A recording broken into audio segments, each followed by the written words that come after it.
Welcome back to another video. Today I'm discussing my prediction if I'm forgetting the author's name, but if Jujutsu Kaisen were to ever come back for like a spin-off of a show or a continuation of whatever the story would be.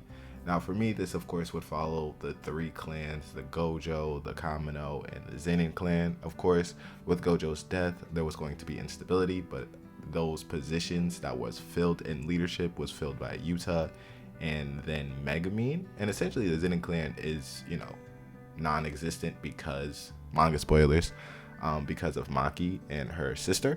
So there's of course that, and the Kamino family is still up and running. They really don't have any beef, but they really weren't any major players at the end, as the main Kamo clan favorite kind of just dipped in the last battle. I mean, he was out trying not to fight Sukuna.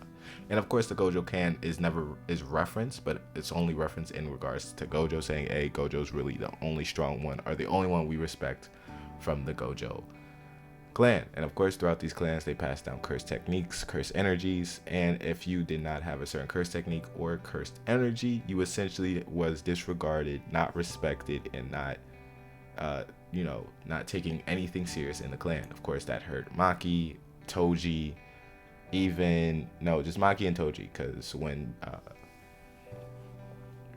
Megumin would join the Zenin clan, even though he didn't have the name Zenin, he had Fushiguro, they respected his talents, as of course he was the wielder of the 10 shadows. So there's that. But anyway, my prediction, or at least what should be a spin-off of it, should be followed, I think, 10 to 20 years after the main players. Of course they're old. I think they should still be around for this series, just not, they should be able to train the new coming up. The MC should have the 6 eyes, so now we could follow a Gojo type of story, but now he's more alone, and we can see what Gojo really had to go through while he was younger, without actually bringing Gojo back into the story. As much as we love Gojo, I don't think it is good in any regards to even try to go back and delve deep into his story. Gege, yes, Gege hates him. Gege has to hates Gojo. He is on record for saying he hates Gojo. He sealed him because he made him too strong and would have inevitably ruined the arcs that is being written and is being animated as we speak, right?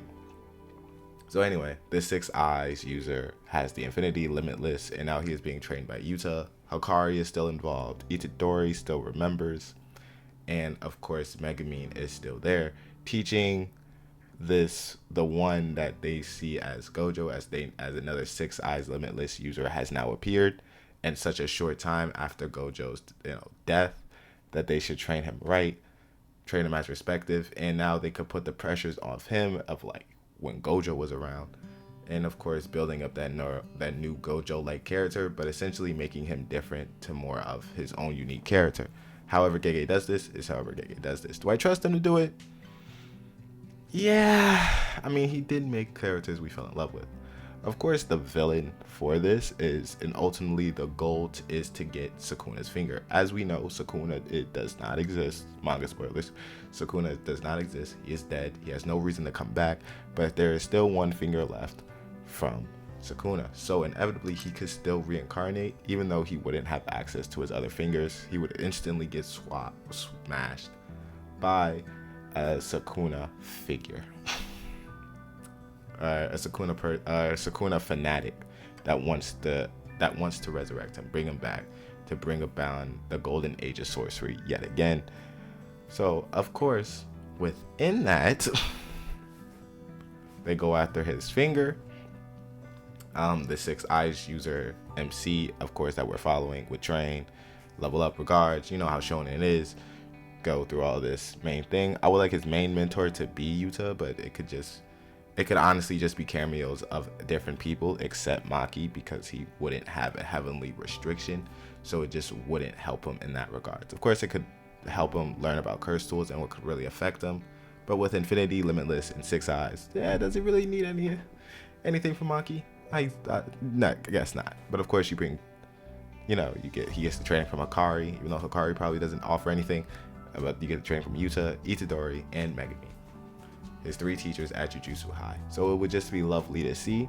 And even if we don't get a series about it, I would like to see a movie about it, a one-shot, if anything, about what happened after the instability of the 3 clans, him dealing with the instability of the 3 clans, because Yuta, Megumi, and Itadori essentially retired, even though they're still teaching. They essentially retired from stabilizing the 3 clans. So now the 3 clans are amidst and almost at war with each other.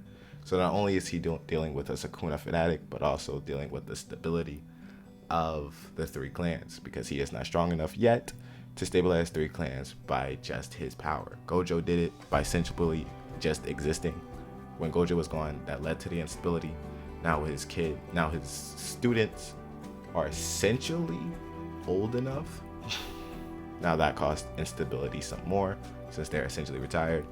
So now he's dealing with Sukuna fanatic, the 3 clans, and that could just give you a good couple of arcs, good couple of trainings, a wonderful series if executed well. So this is my prediction. If we were ever to get a JJK spinoff, not a spinoff or a direct sequel that has nothing to do with the characters, but still like sort of involved, so it could show love, to the OG fan base, because I just don't think Gege wants to go back and rewrite and continue when they left off, because I don't think there's much story to tell with those characters. They're essentially at the top of the food chain, so there's no really point of talking about them. Anyway, like, subscribe, and I'll see you in the next one. Let me know your thoughts in the comment section below, though.